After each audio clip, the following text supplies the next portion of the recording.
What's up, guys? Today we're going to go over the best SMGs in Warzone right now. I'm going to give you 5 builds and then one extra build at the end that's a little bit off the wall that you'll have a ton of fun with. The meta in Warzone's wide open right now. There's obviously like one clearing away best SMG, then there's one more that's like right behind it, and then there's probably 4 weapons right now that you can really have some fun with.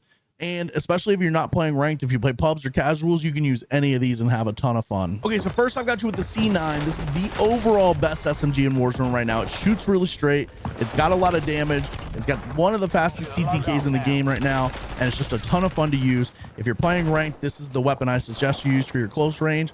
It's very, very good. The build we're going to go with is going to be super close quarters, built for movement, hip firing, and really just putting your enemies in the blender, breaking cameras. This is going to be a really good up close SMG. To build it, you're going to put on the G grip, which is going to give you hip fire to ADS accuracy, recoil stabilization, and recoil control. And it has a laser built in, so it's like a 2-in-1 attachment. Then we're going to go with extended mag 2 with the 50 rounds. This is going to let you down 4 enemies in 1 mag.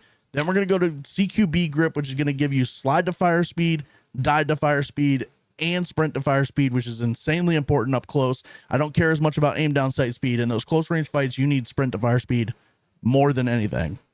Then we're going to go infiltrator stock with the stock.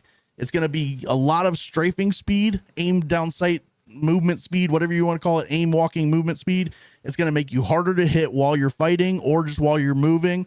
And then also it's going to give you better rotational aim assist, because that's what strafe speed gives you, is better rotational aim assist. And then for fire mods, we're going to put on the recoil springs. This just gives you vertical and horizontal recoil control. You'll see in the firing range, this thing does not miss a lot of shots. It shoots really straight and it's a ton of fun to use. All right, we've got the C9 in the firing range now. It shoots really straight, kills really fast, and does a lot of damage, but you're going to see you can kill 4 enemies in 1 magazine with this thing.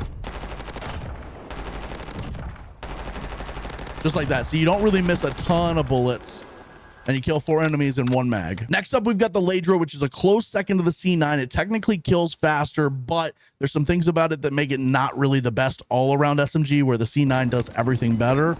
The Ladra's got a faster TTK theoretically. However, the fire rate's a lot faster, so if you miss any bullets at all, you're probably missing 3 or 4 bullets before you get back on target, which bumps that TTK up. It's hard to actually get the pure theoretical TTK out of this. But it's a ton of fun to use. It's really good at movement. It shoots pretty straight, and it kills really fast. So it's a really good second option. All right, and for the build, we're going to build it essentially the same way. G grip, extended mag 1, CQB grip, infiltrator stock, which is a different stock, but it's the infiltrator stock. I don't understand how that works in this game. And recoil springs. This gun is a ton of fun. Again, we're not going to use a muzzle or a barrel. At least on these 2 builds, they feel better like this to me personally. All right, now we're in the firing range with the Ladra. Obviously, I still think the C9 is better than this, but you can see it shoots really straight, it kills really fast, and that fire rate's actually really good. It's just, it can hurt you if you miss any shots at all. Keyboard players will have a little bit of a struggle with this. Controller players will probably do better. And again, if you need something other than the C9 to use because you get a little sick of it, the Ladra is going to do just fine. No problems whatsoever. It handles that 25-meter dummy, no problem at all. Handles the up-close dummies. It's just going to be really good to use, especially on Rebirth Island. All right, now probably one of my favorite guns that we got in Black Ops 6 was the SAUG. It's very much like the MAC-10. It's got a MAC-10 feel to it. Problem is, it's got this really wacky recoil pattern, so we kind of have to build it a little different to be able to rein that in just a bit. But if you can handle that, this gun is a ton of fun, has decent range, kills decently quickly. You'll be able to use this in pubs and casuals. I would not use this in ranked. Definitely stick with the C9 or the Ladra.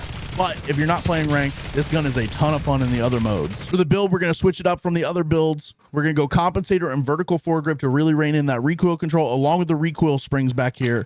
And then we're going extended mag 2 and CQB grip for that up close speed. And the firing range, I'm going to show you guys the recoil pattern with all of the recoil attachments. You can see even with the recoil attachments, that thing has a violent pull to the right.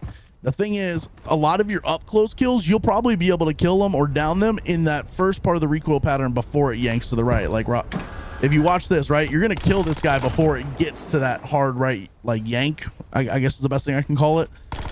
But the problem is when you get to this like further dummy, the 25-meter dummy, if you try to take any fights at this range, you're going to feel that hard right pull, and you're going to have to really counteract that by pulling against it. But any of the other dummies, pretty much anything closer, you're going to kill it, no problem. All right, now I'm going to show you guys the KSV. It's a gun that I used on Urzikstan quite a bit. It was never really meta, but it was just like a fun off-meta weapon to use. The problem with it is the iron sights are really bulky, so it makes it really hard to use as an iron sight. I still use it as an iron sight, and I just live with it. but you could throw an optic on here. You just got to take off one of the other attachments. I prefer not to take the other attachments off and just run it as an iron sight built for as much recoil control and as much damage range as possible. You're gonna see here the build is gonna be definitely a little different than the other ones. We're gonna go compensator, long barrel, vertical foregrip, really just trying to get some recoil control and damage range built in there. Extended mag 2, and then the recoil springs again for recoil control. And again, the firing range, you'll see we've definitely built this for recoil control. It's gonna shoot really straight. It's gonna do a lot of damage. We're not too worried about that. It's just that, again, the iron sights are kind of crazy big and bulky, so if someone's up close on you moving around a lot, you're gonna have trouble seeing them. If you can deal with that though, it's very good and very fun to use. All right, and then the last SMG I'm going to give you before we get to that extra bonus SMG is the LC10. I know people are probably sick of it. If you're not and you really like your LC10, then this build's going to be really good for you. It's still good even after they nerfed it twice really heavily in the past couple updates. They took it out of the like pure meta, and now it's like a viable weapon you can use if you want to. It's definitely off meta technically, but it shoots really straight. It does a lot of damage, and you're going to be able to get kills with it no problem. It's just not as overpowered as it used to be. And then this is another different build for this. I'm going to go with monolithic suppressor, reinforced barrel, vertical foregrip, extended mag 2, and recoil springs. It shoots really straight, does a lot of damage, like I said. The reinforced barrel is an interesting one. Obviously, it gives it a little extra range, a little extra bullet velocity, but it changes the iron sights away from like that V shape more to like a U-shaped iron sight. And then the monolithic suppressor, I don't know why, but it's just always felt good on this to me. You can switch it up and go with a compensator or go with no muzzle at all and you get like a rear grip or a stock or something. But it's always felt good with the monolithic suppressor to me. Maybe it gives it a little extra range. Maybe it makes it more of like a mid-range SMG. Whatever you want to do, go for it. But this is my build. And then here in the firing range, you're going to see, like I said, it shoots really straight. You can see those round iron sights at pretty much all of the three first dummies. You're going to be able to get the kill. Even at that mid-range dummy, you're going to be able to get the kill. It's definitely probably more of a mid-range SMG at this point, especially with this build with the mono suppressor on there. But like I said, it shoots really straight. You're going to have a ton of fun with this.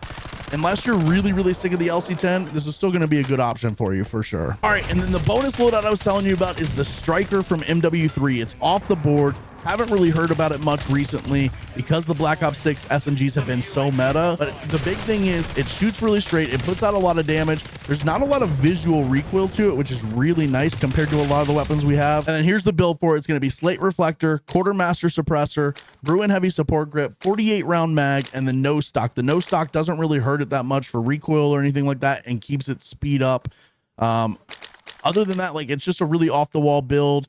Ton of fun to use. You should definitely try it if you like your MW3 weapons. And then you can see here in the firing range, it shoots pretty straight. It kills. Obviously, I think once you get out to this dummy, a little bit of recoil starts to creep in. Not much, if I'm being honest. And if you can control the recoil, then you do just fine.